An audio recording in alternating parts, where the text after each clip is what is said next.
Сәлем құрметті жан, Перизат Сұлтан каналына қош келдің. Каналға тіркеліп, лайк басып, комментарий қалдыруды ұмытпа. Хакан Менгоч, жолға шық, жол саған көрінеді кітабынан. Өкпе жел сияқты, біраз уақыттан соң басылады, бірақ көп талды сындырып кетеді. Құрметті тыңдарман, сізді өзіңмен кездесу атты трансформациялық ойынды менімен бірге ойнауға шақырамын.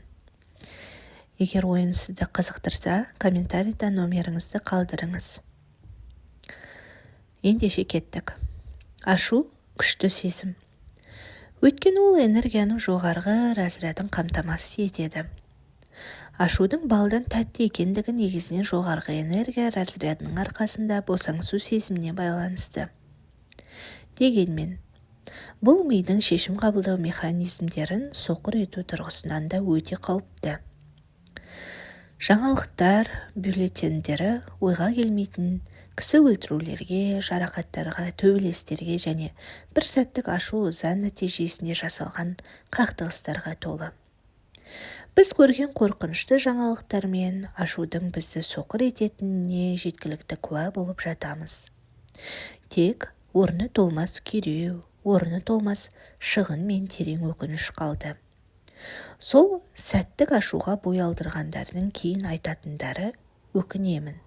Мен бір сәтке өзімді басқара алмай қалдым. Оның қалай болғанын тіпті түсінбей қалдым. Мен өзім емес едім. Өзім тіпті есімде де жоқпын. Жоқ, мен экстремалды мысалдар келтірмеймін, өйткені ашу салыстырмалы түрде аз. Зиянды ашу, зиянсыз ашу жоқ. Кәдімгі ашу жиі кездесетін ашу деген түрлері де жоқ. Ашу қалыпты нәрсе емес.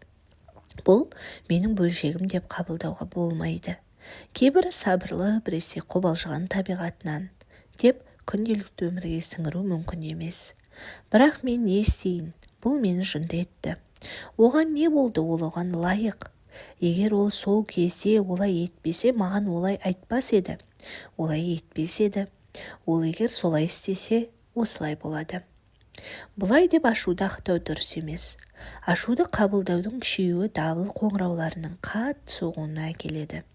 Елдің түкпір-түкпірінен ессіздіктер туралы хабарлар келіп жатыр. Ашуға, ашулануға негізделген себептер болған кезде, оның жеке құқығы ретінде санкциялануы мүмкін емес. Ашу адамның табиғи күйі емес, бұл адамгершілікке жатпайды.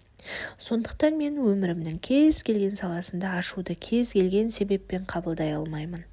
Ашулы адамды себебіне қарамастан ақтай алмаймын, мақұлдай алмаймын. Тіпті ойланбай айтылған сөзбен, немқұрайлы көзқараспен біреудің жүрегін жаралау жақсы емес. Жүректі жаралау адамды қорлау, ренжіту үлкен жауыздық. Оны жасаған адамның салауатты қарым-қатынаста болуы, жұмысында табысқа жету, мансабында көтерілу, молшылық пен тоқшылықта өмір сүру, бақытты да салауатты өмір сүруі мүмкін емес.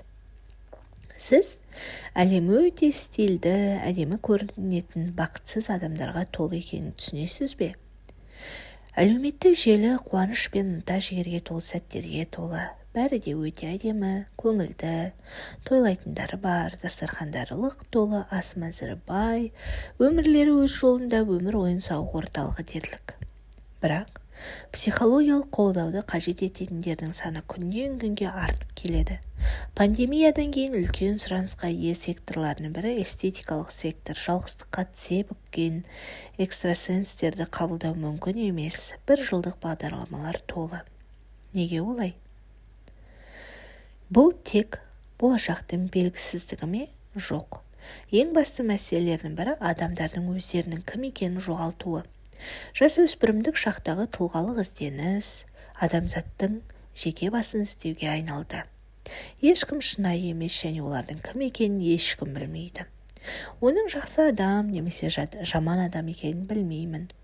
Оның өтірікші немесе шыншыл екеніне сенімді емеспін. Сенімді ме, жоқ па білмеймін.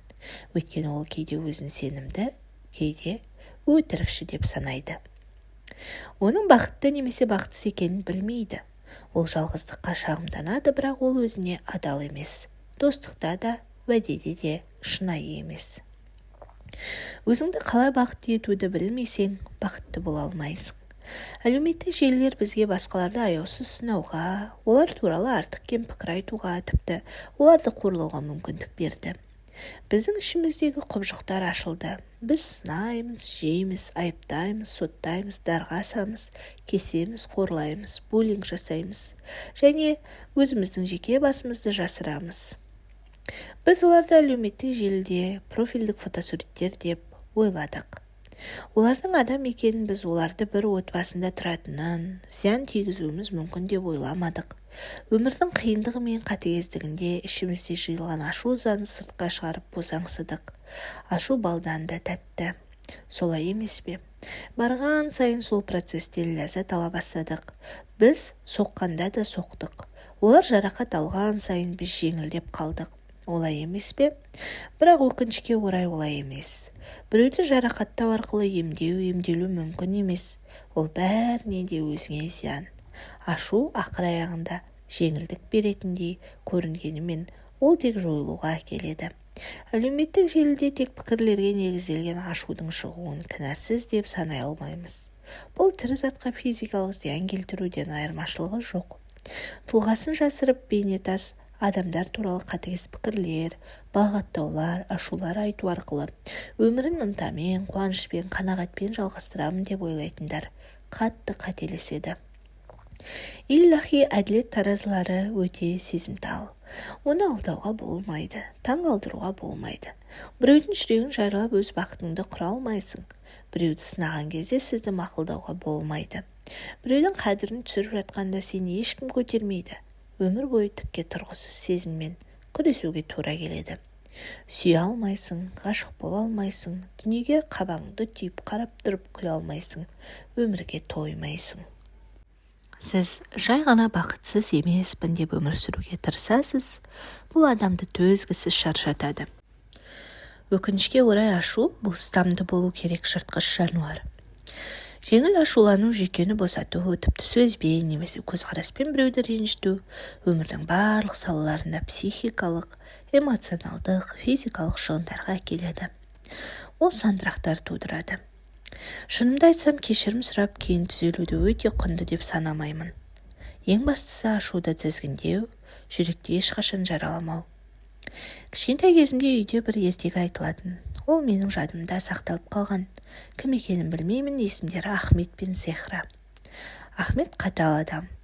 Ол тез ашуланып, отқа оранып, күйіп жанып, сосын босаңсып тынышталатын. Тыныш жүргенде дүниедегі ең жақсы адам еді. Бірақ көңілді көпшіл адам. Өкінішке орай оның ашуына әйелі Зехра зардап шегеді екен. Бейшара Зехра не істерін білмей, күйеуінің ашуына дәрменсіз. Әйтсе де ашуы басылғанда сондай жақсы адам. Бір күні үйіне шаршап оралған жүйкесі шығарды. Шаршап, тынымсыз жұмыс істеп келгенде қырсықтары көп болды. Сол күні Зехра дастарханды уақытында дайындамаған. Әйтеуір тамақ әлі пеште пісіп жатыр екен. Бұл қандай әйел? Мынау күйеуін сыйламаушылық. Күйеуіне таңертеңнен бері көже пісіре алмаған қандай әйел? Оның тамақ пісіруден басқа қолынан ештеңе келмейді. Басқа шаруасы бар ма? Бір тамақ істеп бере алмаса, оны жылдар бойы үйден неге ұстадым? Іштегіні айтып тастады. Заттарды қағып сындырды. Бейшара Зехра қайда қашарын білмей абдырап қалды. Ол Ахметтің үйге ерте келетінін білмеді. Әрине тамақ піспеді, сондықтан да дастархан жайды. Артынан тамақты бір-бірлеп әкелді. Бәрінің буы бұрқырап тұр еді. Міне деді күйеуіне. Дастархан дайын, ас болсын. Тамақтың иісі Ахметті тыныштандырды. Олардың барлығы олардың сүйікті тағамы еді. Зехра ешқашан күйеуі ұнатпайтын тағамды дайындамайды. Оны жақсы біледі, дәмін біледі, дастарханын соған сай жасайды. Әрине Ахметтің ашуы басылды. Тағы да менің сүйіктім деп айтты. Ол қайтадан әлемдегі ең жақсы адамға айналды. Жүзіне күлкі үйіріліп, көңілді отырды. Кешкі ас ішіп әйелмен оңаша сөйлескісі келді, бірақ сіздің тағамыңызда тұз жоқ екен. Бұл әрине асығыс болды. Ханым, деді ол, алдымен дастарханға тұз әкел, сосын менің қасыма отыр, сол жүзіңді көрейін. Жарайды, деді. Тамақ жей бер, рахатыңды бұзба, мен тұзды әкелемін. Ол ас үйге барды, бірақ оралмады. Ахмет іштен тымсыз сұрап тұрды. Тұз қайда, ханым? Зехра, жарайды, мен әкелемін, сен жей бер деген, бірақ Зехра да тұз да жоқ. Ахмет асын ішіп тойып алды. Шалқайып қарнының ішін сипап жатқанда, кенет оның үйге қалай ашуланғанын есіне алды. Зехраға не айтты, не істеді деп ойлады да ренжіді. Күйеуінің қарнын тойдырып жатқанын көрген Зехра қолына тұз алып дастарханға келді. Міне, деді ол, тұз.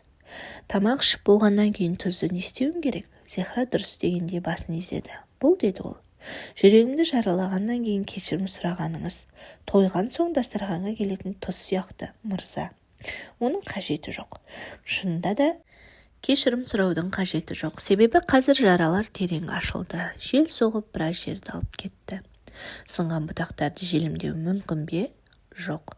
Кешірім сұрауға шығудың жолы ретінде қабылдамау, ашуға ыңғайлы және кең болу керек.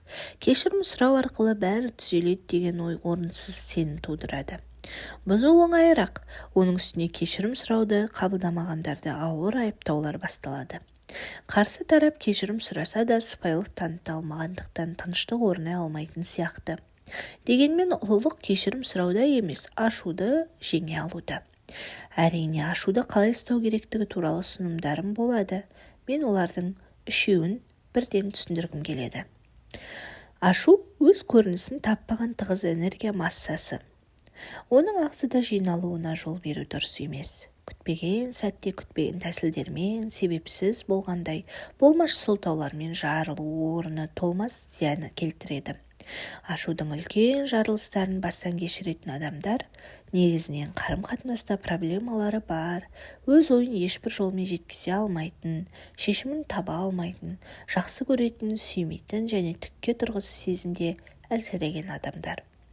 Теріс энергияны жинақтаудың орнына оларды бөлісу дұрыс таңдау болар еді. Ішінде қысым жинайтын қысымды пештердің кішкене нүктесінен ғана ауа шығып тұрады. Ашу оза шыдамсыздықты жинақтай беретін адамдардың жағдайы да рұқсат етілген кезде пайда болатын қорқынышты дыбыс пен бу сияқты. Олардың барлығы жарылуға дайын қысымды пештер ретінде ілулі тұр. Дегенмен шағын мүмкіндіктермен ішкі қысымды біртіндеп босатуға мүмкіндік беру керек. Достармен, сенімді адамдармен, отбасымен қиын жағдайларды бірге шешу, реніш пен ашуды бөлісу өте құнды. Әрқашан айтып бөлісу өте пайдалы болады.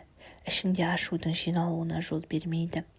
Заманауи адамдардың ашу ызасының әртүрлі формада және барлық жерде зорлық-зомбылықпен қайта көтерілуінің бір себебі жалғыздық.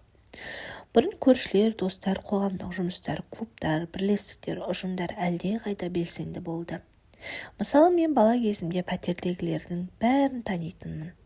Біз бір-бірімізді танимыз, кілт қалдыратынбыз. Үйде көрші болмаса қонағын қонақ етіп көршінің үйге келуін күтетін едік.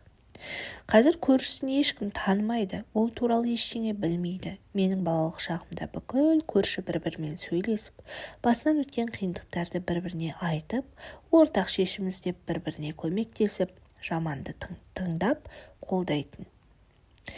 Көршінің жоғарғы сыныптағы баласы сабақта қиналғандарға ерікті мұғалім болады. Үйінде шиеленіс болғанда көрші-көршіге демалу үшін барады. Азық-түлікке бара алмайтындарға сауда жасасып, көршісі базардан керегін алып келетін, ақшаға мұқтаждар алтын күнімен тұспа-тұс келсе, алтынның бірге жиналуына рұқсат еткен. Ынтымақ әңгімелесу, тыңдау, ықылас бөлісу адамдар арасындағы қарым-қатынастың ұзақ, салауатты өмір сүруіне мүмкіндік берді. Өкінішке қарай қазіргі әлемнің жылдам, қобалжу жағдайлары бұл мүмкіндіктерді жойып оларды азайтты. Соған қарамастан адам жинақтауын, бағалау, цифрлық бөлісуге сүйенбеу, шынайы қарым-қатынастардың бір-бірінің жақындығы мен байланысы арқылы орнатылатынын қабылдау және осы салаға инвестиция салу психикалық денсаулыққа әсер етеді, құнды әсерлер туғызады. Қандай жағдай болмасын, достарымыз біздің байлығымыз. Қоршаған ортадан алыстау. Ашу сезімі ойлау механизмдерін соқыр ететіндей етіп тоқтатқанда, дабыл қоңыраулары соғыла бастайды. Бұл жағдайда қабылдаудың ең тиімді шараларының бірі қоршаған ортаны дереу тастап, таза ауаға шығу, серуендеу және мидың ойлау қабілетінің қайта оралуы үшін өзімізге жеткілікті уақыт беру. Жаяу жүру өте маңызды таңдау. Өйткені физикалық қозғалыс кезінде бойымызда жинақталған ашу-ыза қуатын салауатты түрде сыртқа шығарамыз және ашумен жабылған ақыл-ой әрекеттері мен ойлау қабілеттеріміздің бұрынғы күйіне қайта оралуына уақыт табамыз. Ашу үстінде қалу қауіпті, өйткені артып келе жатқан ашу энергиясын бақылау қиын болуы мүмкін. Біраз уақыттан кейін бақылау толығымен жоғалуы мүмкін. Тыныс алу жаттығулары. Тыныс алу жаттығулары ашуды басу үшін қолданылатын тиімді әдістер. Мен мұнда ұсынатын тыныс алу әдістері нейзен тыныс деп аталады. Нейзендер нейді үрлегенде ней дыбысының ырғақталуын бұзылмау үшін баяу бақылап дем шығарады. Техниканың атауы осыдан шыққан. Нейзен тыныс алуы. Ол тыныс алуды ұстап тұру және бақылау және демді тез шығару емес, баяу шығару арқылы орындалады. Ол үшін мұрнымызбен баяу тыныс аламыз, аузымызбен баяу дем шығарамыз. Біздің алғашқы тынысымыз. Біз оны 16 секунд ұстауға тырысамыз. Біз оны меңгере бастағанда 32 секундқа дейін арттырамыз. Егер жазба ұнаған болса, лайк басып, комментарий қалдырып, каналға тіркелуді ұмытпа. Махаббатпен, Перизат Султан. Барлық сұрақтардың жауабы өз ішімізде. Себебі біз жайлы ең жақсы білетін адам бұл тек өзіміз. Осы өзіңмен кездесу трансформациялық ойыны өзіңізді одан сайын танып, қалауларыңызды білуге, сонымен қатар жаңаша ойлауға, жаңа идеяларға және де қалаған ісіңізді бастауға энергия алуға көмектеседі.